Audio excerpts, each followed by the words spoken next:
Support comes from Mosby Building Arts, replacing old windows for smoother operation and home comfort. More at callmosby.com. This is St. Louis on the Air from St. Louis Public Radio. I'm Elaine Cha. 2 years ago, the Missouri law known as the Second Amendment Preservation Act found itself under fire. This law had its supporters. It was passed by the state legislature and signed by the governor. But dozens of police chiefs and counties opposed the law and sued to prevent its implementation, especially its most controversial provision, making all federal gun laws illegal to enforce in Missouri. It was audacious, and a federal judge found that there is a legal problem with a state trying to one-up the federal government. The judge called it an unconstitutional violation and struck it down. But there might be a second act for this act, and so far the sequel is playing out a lot like the original. Kavahn Mansouri is an investigative reporter for the Midwest Newsroom. His latest coverage dives into the new version of the Second Amendment Preservation Act and why it's setting up another showdown between police and Republican lawmakers. Kavahn, welcome back to St. Louis on the Air. Good afternoon, Elaine. So before we get to the new Second Amendment Preservation Act, let's talk about the original. The act was passed in 2021. It allowed citizens to sue the police if they believed that enforcement of federal gun laws violated their Second Amendment rights. Now, local police departments have a lot of connections to federal law enforcement. Kavahn, what do we know about what happened to those connections after the Second Amendment Preservation Act passed in 2021? Yeah, well, a lot of the connections that these law enforcement agencies in the state have with federal governments kind of went away for a while. That was before the legal challenges sort of came up and, these law enforcement, officials kind of got back to work. But at first, when these lawsuits were filed, the ATF actually put in sort of an opinion on the matter, and they noted that their connection and partnerships with law enforcement throughout Missouri had just plummeted after the law went into effect. So basically, that is police departments putting information into gun trace databases, task force partnerships that are used to basically solve crimes, things of that nature kind of went away for a while. But with the legal challenges, they kind of came back really quickly. So, it was hard to see exactly the full impact of this law when it first became law, because it was so quickly sort of put into contention. Mm-hmm. And by ATF, you're referring to the Bureau of Alcohol, Tobacco, Firearms, and Explosives, right? That's right. Yeah. So the state law was eventually challenged in court. Who was it that brought that challenge, Kavahn, and what was it that they were arguing? Oh, yeah. So, several challenges, really. Joe Biden's then Department of Justice brought a challenge, basically saying that it violated the Supremacy Clause. St. Louis County and City, as well as Kansas City, or Jackson County, I should say, brought a challenge against the law, as well as actually Arnold, which is just outside of St. Louis. They brought a challenge basically backed by many of the police chiefs throughout the state, saying that basically they aren't exactly against the law, but they wanted more clarification on what they can and can't do. And eventually that, as there was many challenges, and eventually a district court ruled that the statute was basically unconstitutional because it was calling these federal gun laws null and void in Missouri, mm-hmm. and that would violate the Supremacy Clause, which is unconstitutional.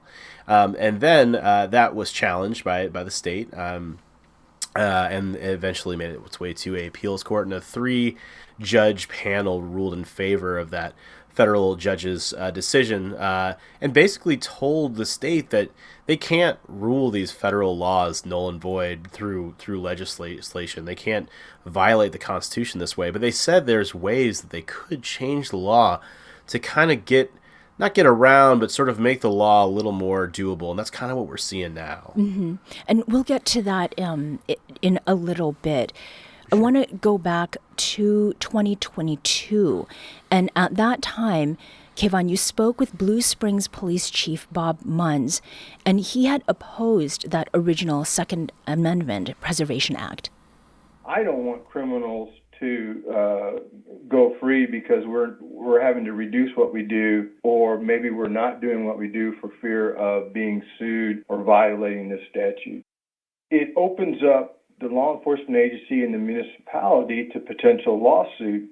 No department, no police chief wants to be a test case for a lawsuit or a Supreme Court case or a challenge to a legislation.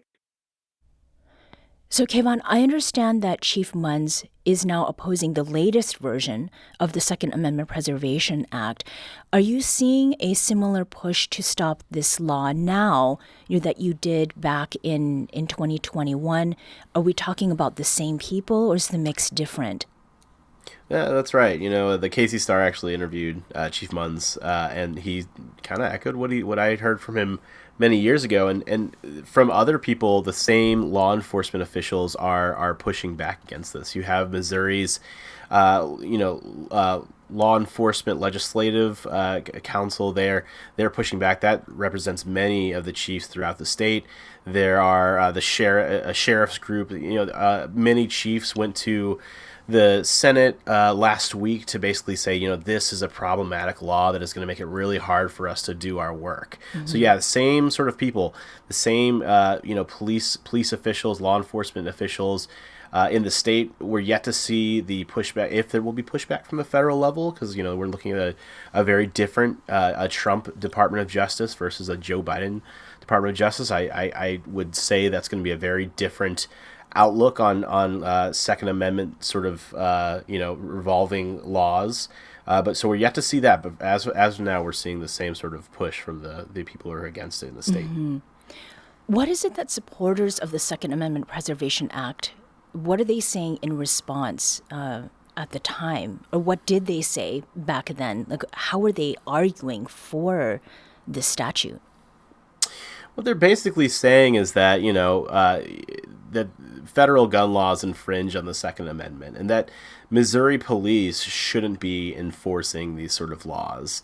They're saying, whether it be, any sort of like gun database, which Missouri doesn't, interact with. And we're talking about Missouri, which is a very Second Amendment friendly state historically. I mean, if you look back, there are not a ton of gun control laws in the state compared to different sort of states with maybe a more talking about like California, something like that. Mm-hmm. But basically what they are saying here is that this is a important thing, and I think one of the main proponents who has been supporting this, who is a sort of someone who is active in the legislature, not a legislator himself, but someone who is sort of pushing this law in Missouri. His name is Aaron Dorr, as well as several others. His sort of thing is, if there's another very liberal president, they want to have protections in place so that their guns can't be taken away. When they first pushed this, Joe Biden was in office. The argument was Joe Biden's going to come and take your guns, so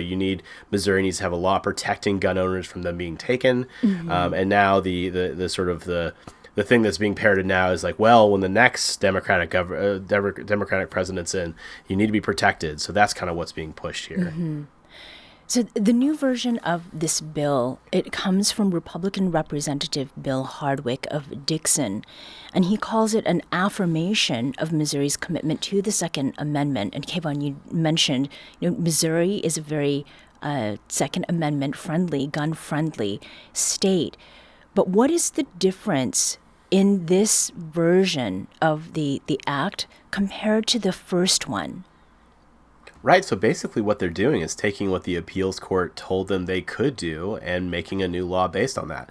The appeals court that basically said you can't rule federal gun laws null and void. There are ways to do that, not by quite going around it, but not making it a matter of law, maybe making it a matter of public policy. So this new law, instead of saying, federal gun laws are not enforceable in the state of Missouri, they're saying that it is the policy of Missouri police officers, Missouri law enforcement, to not enforce federal gun laws. So basically they're saying it's not illegal, but it is not the policy, and you would still be liable to a lawsuit for up to $50,000 if you were to, if a law enforcement or a police officer or what have you were to enforce these laws. They would still be liable because it is the policy. It's different, but very much the same in the eyes of law enforcement. And so that $50,000 that price tag, I mean, that comes from a citizen suing police? That's right. In the first iteration, basically a citizen could sue if they felt their Second Amendment rights had been violated. Now it's a matter of policy. If a citizen could bring a lawsuit forward if they felt like a police department was enforcing federal gun laws in Missouri. Mm-hmm. Now, you've spoken to several police officials around this issue, and one of them is Stephen Lewis, who's the police chief of Ellisville in St. Louis County. Lewis also serves as vice president of the Missouri Law Enforcement Legislative Coalition, and that's an organization made up of police chiefs, prosecutors, and other law enforcement officials who work with lawmakers on police-related bills. Kavahn, Lewis told you that he and the organization oppose the new Second Amendment Preservation Act, and it's for a lot of the same reasons they opposed the first one. When the initial Second Amendment Preservation Act was proposed, we looked at that bill and we determined that in our interpretation, and more importantly, in the interpretation of most of our legal teams, that it's bad legislation. It's bad legislation for law enforcement in that we believe it restricts law enforcement's ability to assist federal task force partners with the seizure of weapons from bad people. I know they've tried to sugarcoat it, they've tried to talk around it, but basically our interpretation for the first one, and this extends to the second one, is that it opens up the potential for frivolous litigation and tying police departments and police officers specifically down with defending themselves in almost every case wherein they would seize a firearm while assisting federal partners. That was Stephen Lewis, who's the police chief of Ellisville in St. Louis County. He's the vice president of the Missouri Law Enforcement Legislative Coalition. We're talking today about the Second Amendment Preservation Act, the controversial law which was struck down by a federal court in 2023 is coming up again, and its supporters are now trying to use the act to block the enforcement of federal gun laws.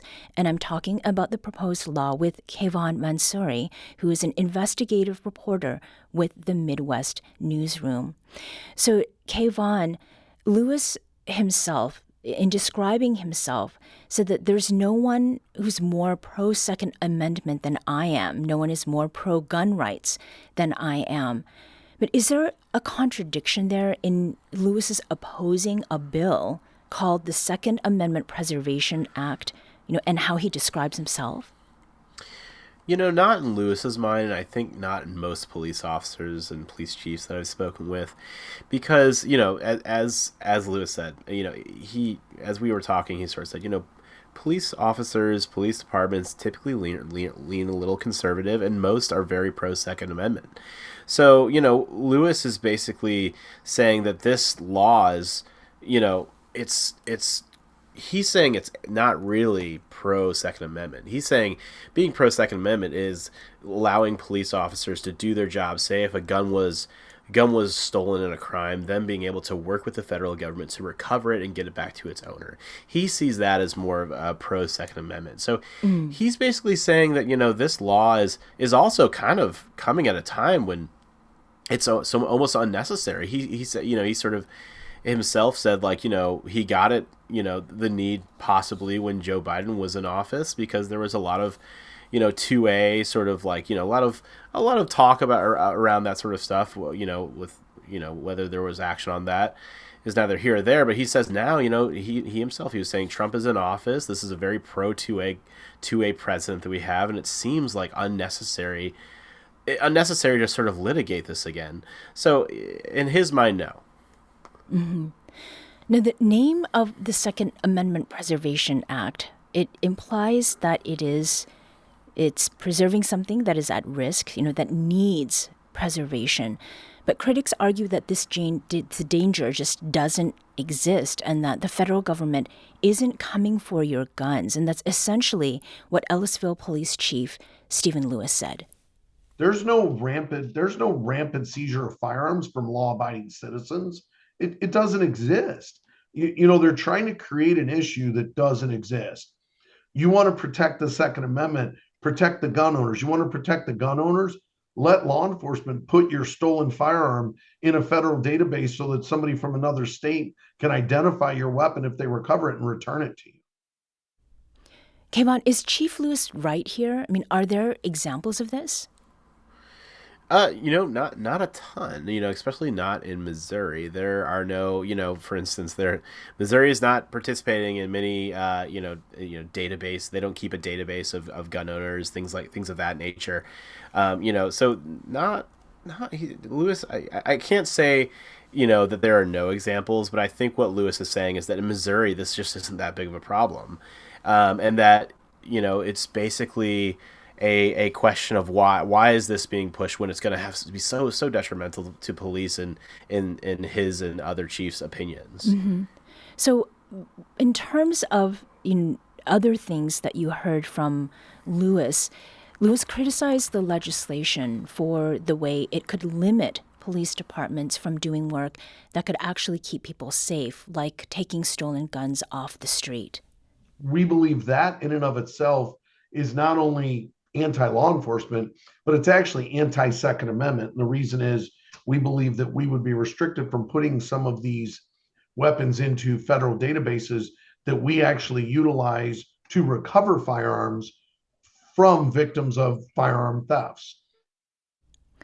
So that is a really strong statement, that a bill called the Second Amendment Preservation Act is actually anti the Second Amendment. I mean, what do you hear in Lewis's choice of words, Kavahn? Yeah, I mean, it's kind of like I was saying, this is in Chief Lewis's mind, these federal partnerships. A lot of it, especially with gun trace databases, are ways to actually, aid, gun owners, to help them to, if their gun was taken, to try to return it to them, or if it was used in a crime, to solve that crime.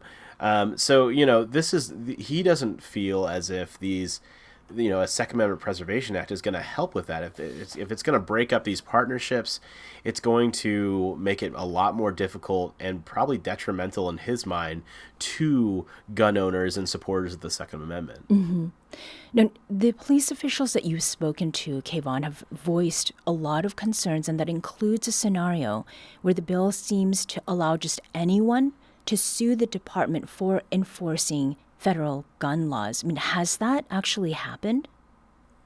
No, not that I'm aware of. I have actually looked pretty deeply into, if there were any lawsuits filed while the original Second Amendment Preservation Act was active, what sort of fall off in gun trace database information there was, and I can't find any. And that may be, and this is to Chief Lewis, who made this point when we spoke, is that it was challenged so quickly. It was hard to see the actual, a very, tangible drop off in these things. So, I looked through years of gun trace database, crime reports, things of that nature. And basically the federal databases that track these things are still, they kind of stay at the same numbers. In some cases, they actually went up. So that is sort of saying, these law enforcement agencies that typically participate, we're still putting information in. Now, that kind of harkens back to the ATF report that basically said we've seen a big drop off.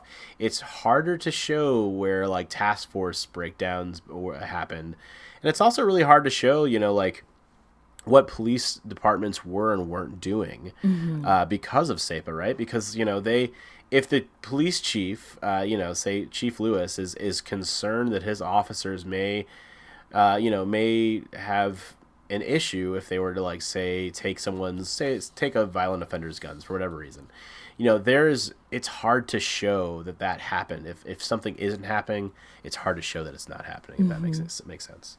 Well, something I think that is worth talking about, given the background that you are sharing, there are still concerns that exist and loom quite large.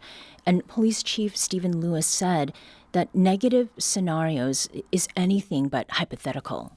And I don't care what the opposition says.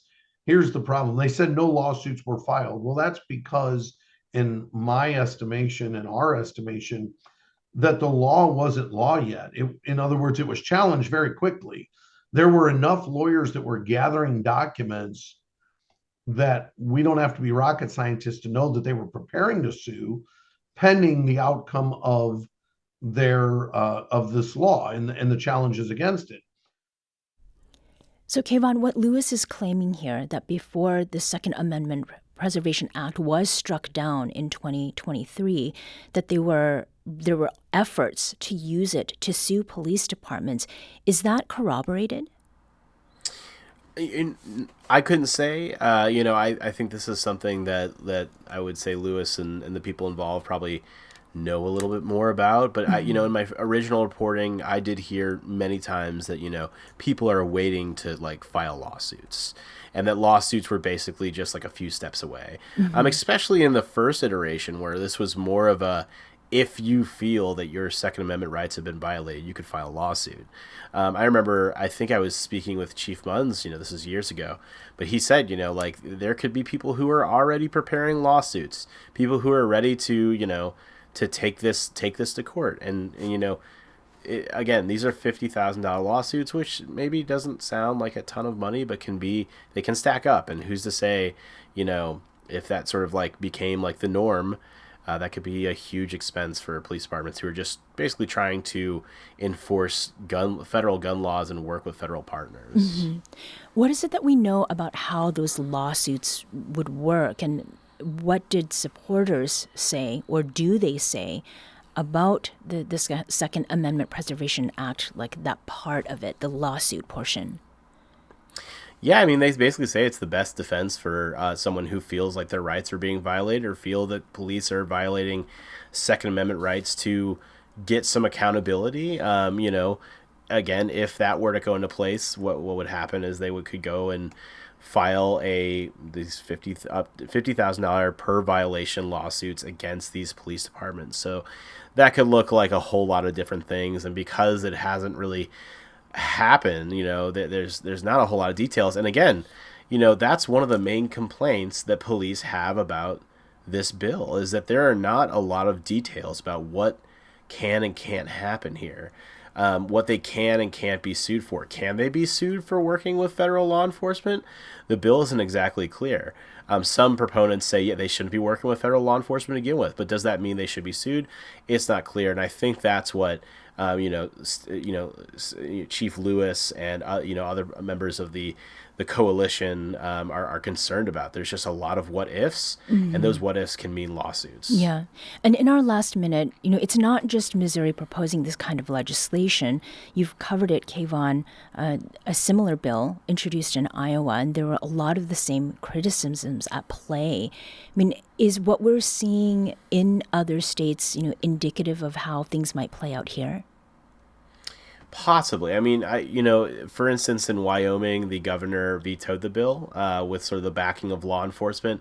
I don't know what that could look like with our new governor. Governor Mike Parsons, our former governor, was very excited to sign this bill. He was a former sheriff himself. It's hard to say. In Iowa and Kansas, where these similar laws were pushed, they actually ended up kind of dying on the vine, and they didn't end up going anywhere. Kansas, actually, there was a little bit of a little bit of a legal fight there.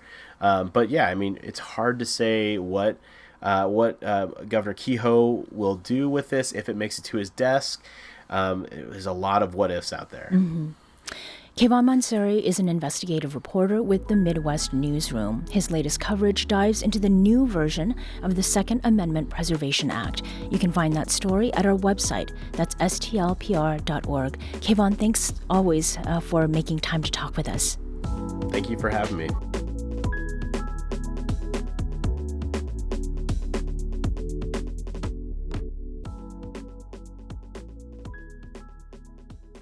This episode was produced by Danny Wissentowski. Audio engineering and podcast design by Aaron Dorr. Our executive producer is Alex Hoyer. St. Louis on the Air is a production of St. Louis Public Radio. Understanding starts here. Do you find yourself regularly listening to episodes of St. Louis on the Air? Suggest us to a friend you think might enjoy our conversations, and leave us a review and rating on Apple Podcasts on the App Store. It's the simplest way to help people discover our show. Thank you. St. Louis Public Radio is a member-supported service of the University of Missouri St. Louis.